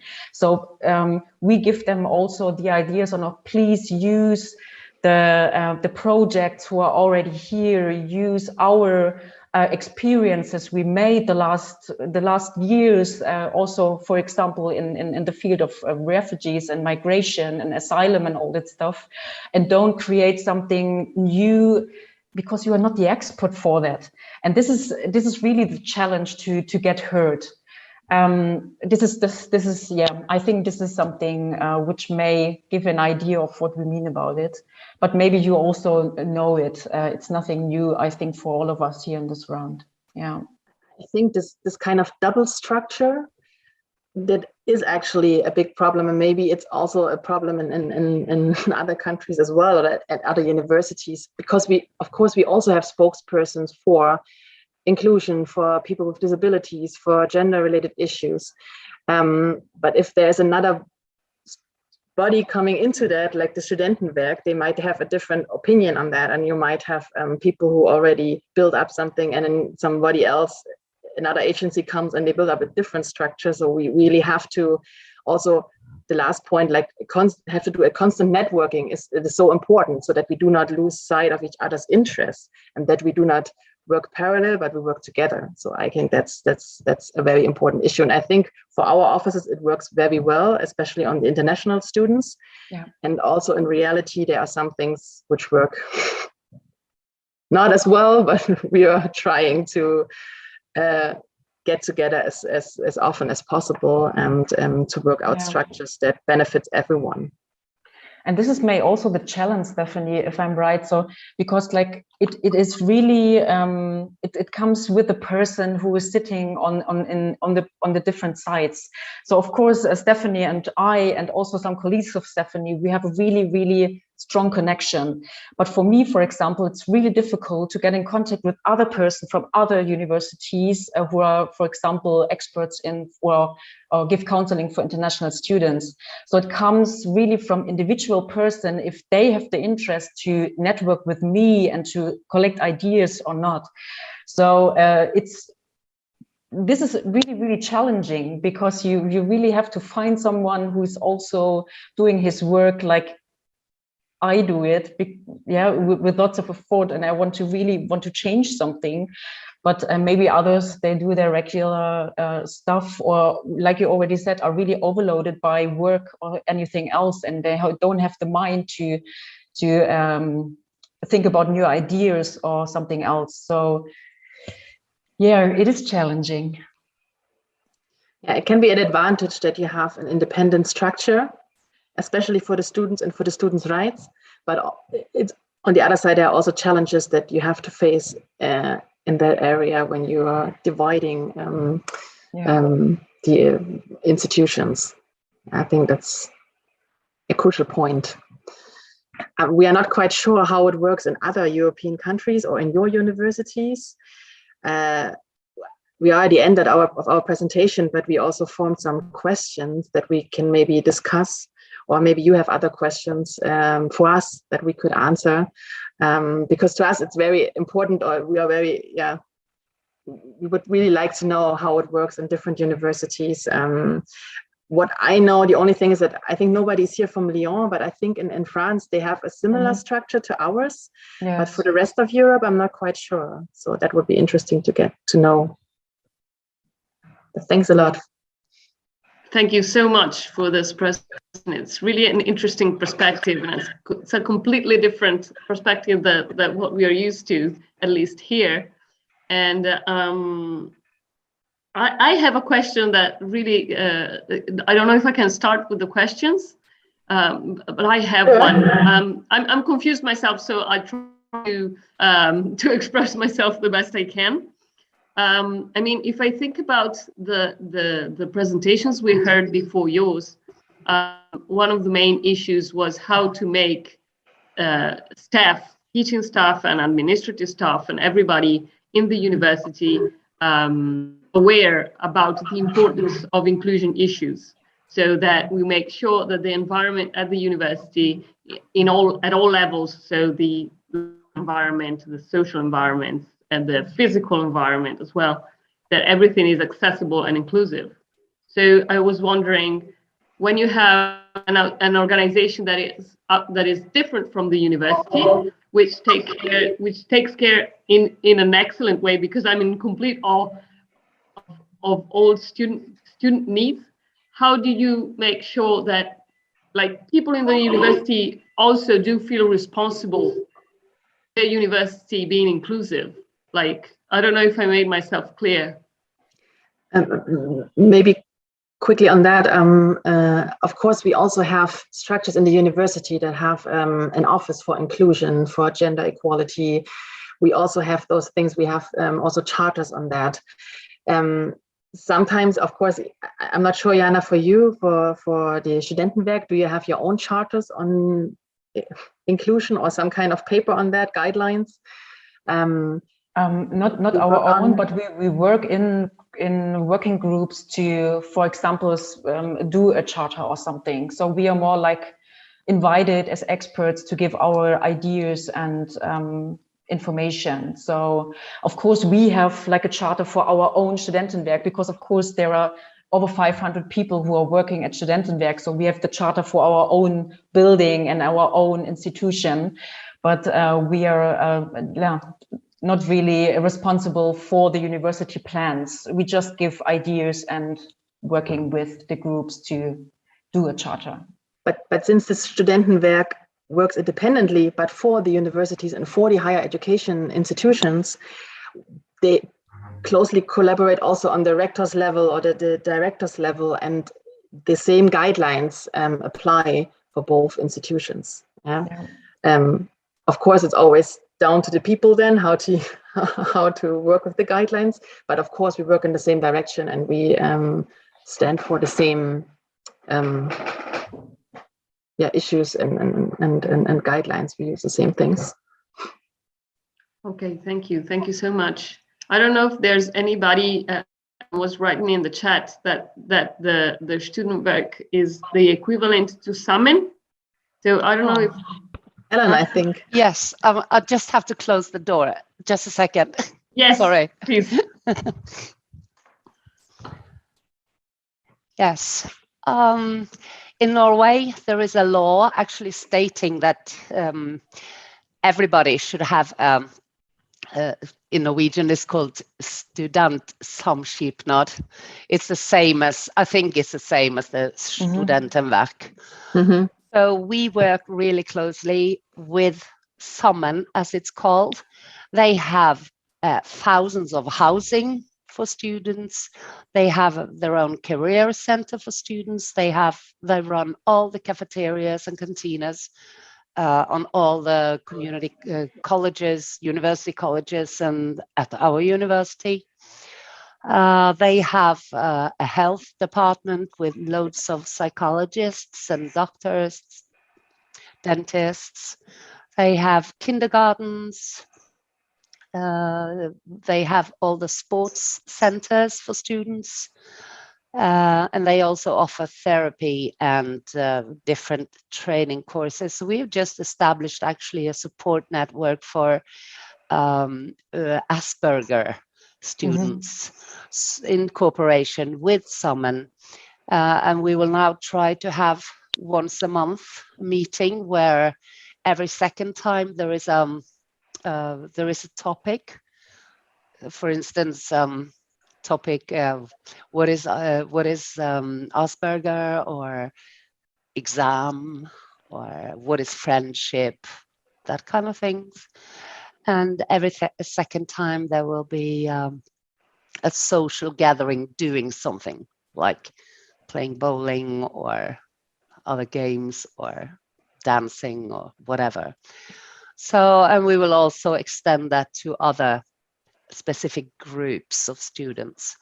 So it's very much the same as you describe. Every student has to pay a fee. It's not much, but they pay a fee, and then they are sort of members in this summer. So I posted in the chat the link to the web pages in English, and I think it gives a pretty good overview of what our student this summer gives. Yeah, so we work together with them as much as we can, because they're really good and they are based actually at the campus, near the campus, even though they're their own organization. Can I add just a small, another small question? Do you see more or less the same challenges or the same chances that Stephanie and Jana pointed out in their collaboration with Studentenberg? I'm not quite sure. I think I must have thought, must have given it a bit of thought before I answer, which I haven't. They have a lot of power, they have a lot of funding, and they have a lot of power, and they also are sort of, while we only work at the university, there are many other universities in Bergen, so they are of course handling all of them. I'm not sure. Yeah, sorry. No problem. I think Benedetta wanted to ask something. Yes, please. I would like to know, if you know it, how many people actually access the Studentenberg services, counseling services. Maybe a year, a month. I don't know how to define that. I try to remember, but I think for last year, we in the social counseling service had about 4,500 consultation. So this was for last year. In 2020, it was even more because of the pandemic and the starting point of the pandemic. In the psychosocial counseling, so here in Leipzig, they do not offer therapy. So they offer up to 10 times you can consult them, and they support you with how to organize your study program, how to, if you postpone your homework and stuff every day, how can you manage this and all that stuff. They also have groups, and I think they were about 3,000 consultations last year, I think. With the legal assistance, I'm not pretty sure, but I think it was less than 1,000 last year. But we all are not a lot of people. So in the social counseling service, we are 4 people doing the work. And the psychologists are about 5 to 6. It depends on the money we have and how many people we can work for this. And the legal advice, these are 2 lawyers, but also just 2 hours a week. Yeah. So, but if I put all these numbers in a sum, there are really many people, like 4,500, then 2,000, then 1,000. And if there's no overlapping between these numbers, people actually accessing, one person accessing more services at one time, we have more or less 8,000 people accessing it. That's huge. Yeah. And is it how many people are you are dealing with this requests and needs altogether? Sorry, the connection was a bit bad. Sorry. How many people are dealing with this requests and needs in the Studentenberg service? Yeah. So here in the social counseling service, we have 4. Only? Only 4, and we are only I am working full-time, so my colleagues are working half-time, part-time, and extra, like the psychosocial counseling, are 4 to 5 person. Amazing. You are amazing. Yeah, but it's really hard work. So like you already see, so. Like the numbers are really tough also to handle them, because it's not, of course we give counseling and consultation, but we also have to manage to get all the information that we can give a consultation. So also to read new articles, to read new laws, to read everything. We always have to stay updated about all the universities' regulations, and okay, this university opens then, this one to this one to that. So it's really, really tough. And to be honest, we need more people, of course, to work with us. And we really do a lot of work, also to speak to politicians and all that stuff, that we need more money and more support from the state to cover all the needs of students. Because also during the pandemic, students, they really, no one thought about students. The children were, of course, in focus, also maybe older people or other people, but students, nobody thought about students and also about their challenges, because everyone thought, oh, students have a good life, they don't have problems, la la la, all that stuff, which is ridiculous. But yeah, it is the meaning. So yeah, it is tough. And I have no idea how we manage it, to be honest. I'm really no words, speechless. Can I ask another question? But I don't want to have the floor all the time. So if there are other people, please go ahead. And then I have another couple of questions, please.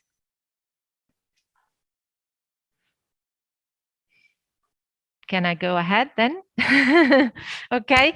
So I would like to know between, Leipzig University and the Studentenberg service and the city of Leipzig, what is the relationship among the three actors? Because why am I asking this? Because in Padua, for example, we have a huge problem. The city, although we have 70,000 or almost 70,000 students, 5,000 between professors and non-academic staff. So we have a university city, but the territory, the city around the university is not prepared in a way to welcome all the needs of the kind of new population, especially of international degree seekers, among which are students at risk, but not only. And there's a lot of racism problems in town, in the city, and so the construction of a support network with the city, with the municipality, and then all the institutional organisms, but also citizens, raising awareness with citizens would be fundamental to overcome this. Incredible! It's incredible and unbelievable. They exist obstacles. Like some years ago, like we founded a round table with the universities and also with responsible people from the city of Leipzig. So once a semester we meet up also with the authorities office. There was someone there, as well as someone from the department for migration and integration here for Leipzig, responsible person for international students from the different universities, and also me from Studentenberg, or a colleague of mine. So more or less, it's also something we or others have to organize. Of course, no one from the city of Leipzig came to us asking, do you need help, or should we meet up, or stuff like that. So it's also our own effort, of course, to get people at one table and to discuss challenges and all that stuff for students. We also have a racism problematic here as well. So it's the same here in Leipzig and also in Germany. And this is something we also discussed there on how can we support, what kind of support networks can we use, and all that stuff. So yes, we have to manage it, or the universities have to manage it. It's like you have to find contact to someone, and maybe you met someone at the conference and do some small talk at the buffet or something, and then ask, oh, would you mind coming to bar? So this is something before the pandemic I did a lot here in the city. Yeah, but you need lots of time to do that and do the counseling next to it. So it's tough. Yeah, but I think it's necessary. Yeah, definitely. I have another question, if I may, because you mentioned all this very specialized target group tables, round tables, and you have specialized counseling for different stakeholders, different groups of stakeholders. What about intersectionality? How do you deal with that? If I am a person, I don't know, with a refugee background, I am also pregnant, and I have economic problems, and maybe I have also a health problem or a disability. How do you manage the situation? Yeah, of course, we have lots of case consultations inside our team. We meet several times a week to discuss the cases we had. And of course, we also ask students if they want to get, for example, a consultation with two counselors. So with someone who is has all the information about internationals and being pregnant or stuff like that. So we also do like this double consultation thing as well. But of course, if I cannot answer questions regarding something, or if I don't have ideas on how to support this person, I will take all the information within the first consultation, talk with my team about support networks, about ideas. We collect everything, and then give it back to the person. Okay. Of course, we always have also intersectionality in mind, because of course we know that it exists, and it's really important to have all the aspects in mind, and this is how we handle it. Okay, excellent. There are a lot of giant issues at stake. Really, it's really an amazing job. I'm as well, really. I hope you will get the support you deserve. Thanks so much. Yeah. So I don't know if there are any questions. I have just one, just to make sure. It's if I understand clear, you're working in Leipzig for Leipzig students. Okay, I just want to know. Thank you. Yeah. Yeah, I have one more. I would say the risk of delega. I mean, as you were pointing out, the fact of being independent has a double effect. It's positive on one side, especially as regards the students' rights. On the other hand, there's the ivory tower. Stephanie was mentioning the ivory tower risk, at least. So how do you handle this risk? How do you get back to the university, because it's also a university issue. It's mainly a university issue. These are students. So how do you send back the whole package to the university after the counseling phase? Stephanie, should I don't know. Is the question more directed into Jana's to Jana after she did the counseling? What happens then next to the students? Yeah. And in which way the communities are engaged? The university is engaged after the counseling phase. Mm-hmm. Yeah, maybe I get it. For example, if I did maybe 5, 6, or 4 consultations about the same topic, for example, in 1 or 2 weeks, I collect the hurdles people were talking about. And first of all, I would then, for example, call Stephanie or one of her colleagues to discuss on, do you have any ideas what we can do here? Mm-hmm. So it's more or less, first of all, something I realize, I write down, I collect, and then get back to Stephanie. We discuss about ideas on how can we, for example, forward it to, I don't know, a relevant person inside the university to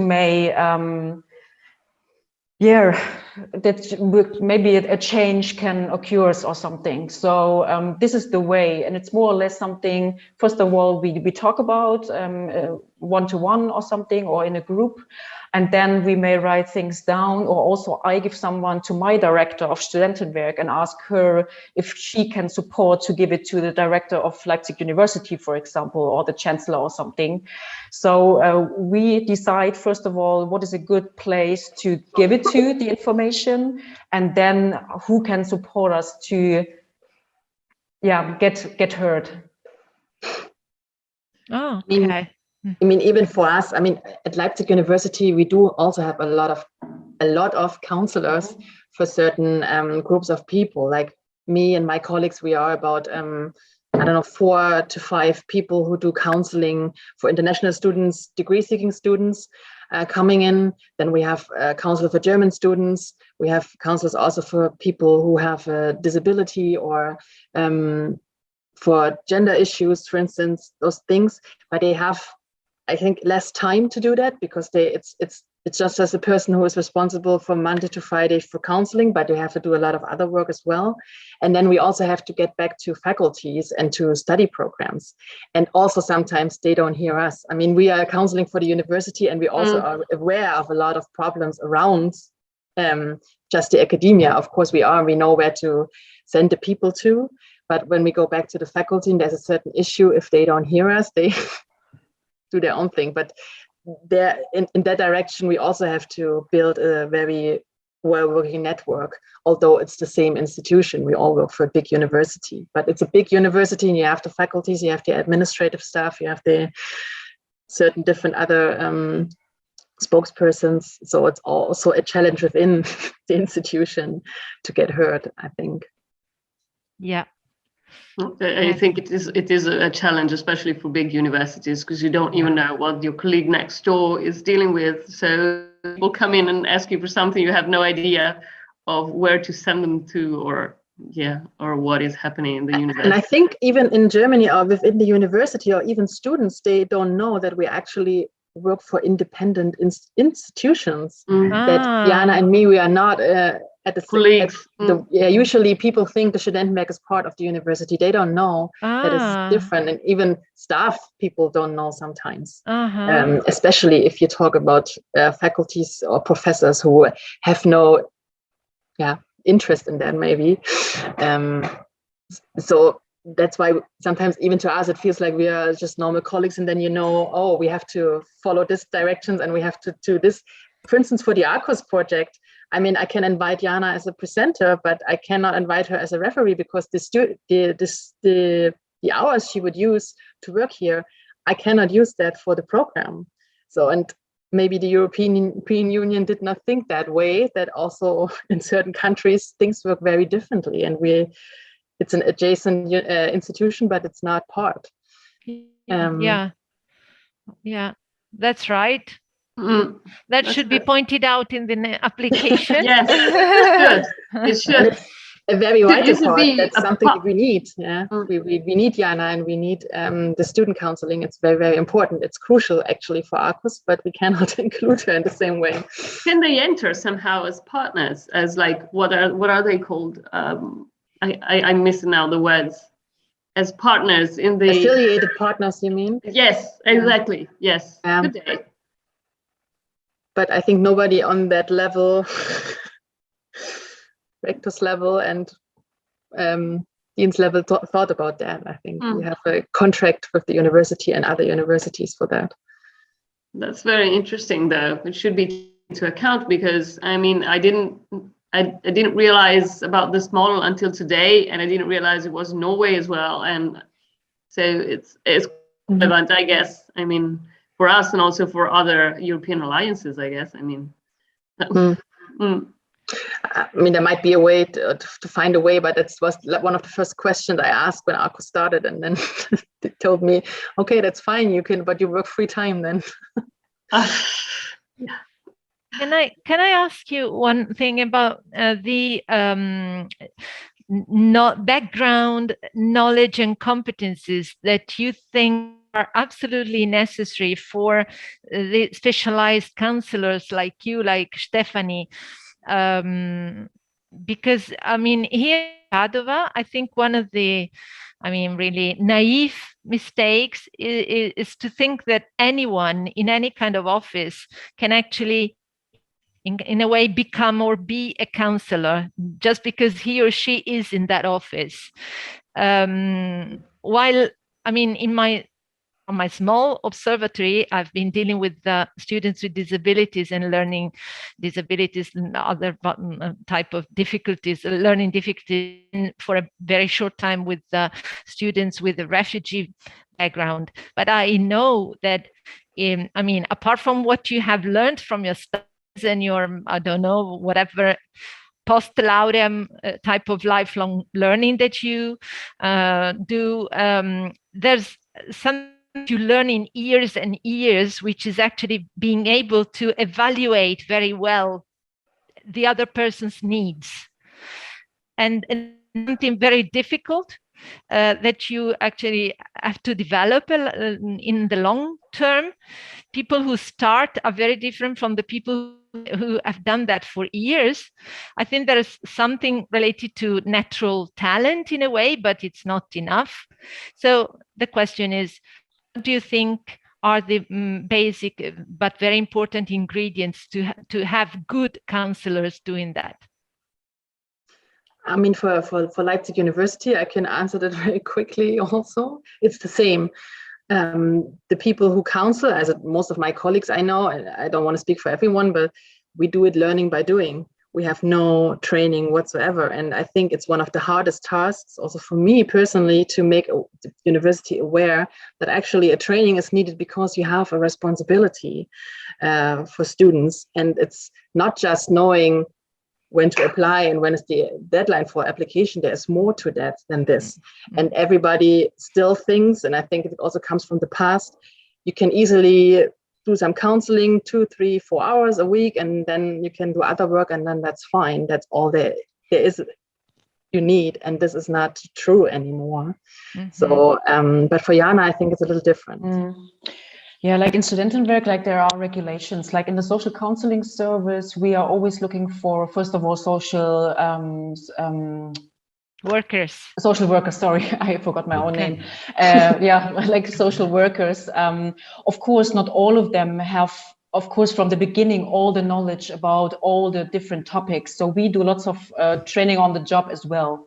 So when we work together with lawyers, with other institutions to get information and to get them trained during maybe the first 3 to 4 months of their time they are working with us.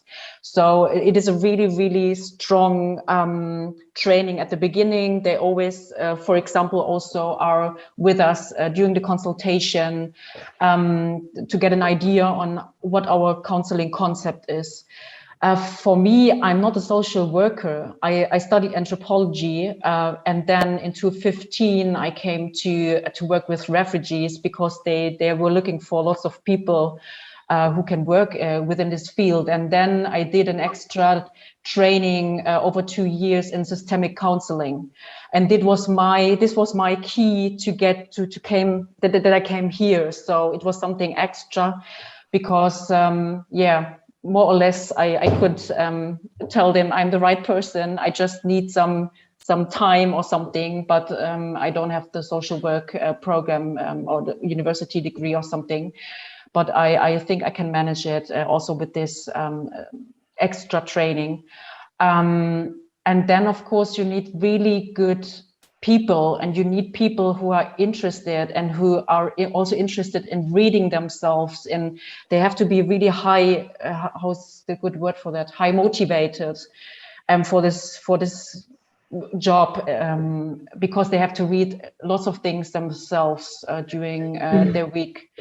And of course, not every person is a good one. Maybe then it's maybe also okay if we say we cannot work with you anymore. We need someone new or something. This is also experiences we did in the past. But for now, we have a really good team, and all of them are really motivated, and they learn a lot also during that time. And of course, also if we have social workers here, they learned something, for example, maybe 6 years ago in their study program, and now the situation is totally different for example, refugees or something. We have new programs, new laws, new financial options. It is always something you have to, of course, it's like a running process. It will never end. So there should be, maybe some regulations. Of course, for the psychologists, they are all psychologists and they all have an extra certificate. So they are really high qualified psychological stuff in this area. Thank you. This is maybe something I can say. Thank you so much. Thank you. So thank you so much. I would spend hours and hours. The discussion is so interesting. Thank you so much. I really want to thank all you speakers, Ellen, Laura, Jana, and Stephanie for being here, and Benedetta for the always inspiring questions, and everyone. Really, thank you so much. I hope this exchange will stay, and it will be precious for us also in the future. And that's it. And I really wish you a wonderful afternoon. Thank you so much for being here. Thank you. Thank you. Thank you so much. Bye. Ciao. Thank you so much. Lovely webinar. Thank you. Thank you. Thank you. Bye-bye. Bye-bye. Ciao. Thank you. Ciao.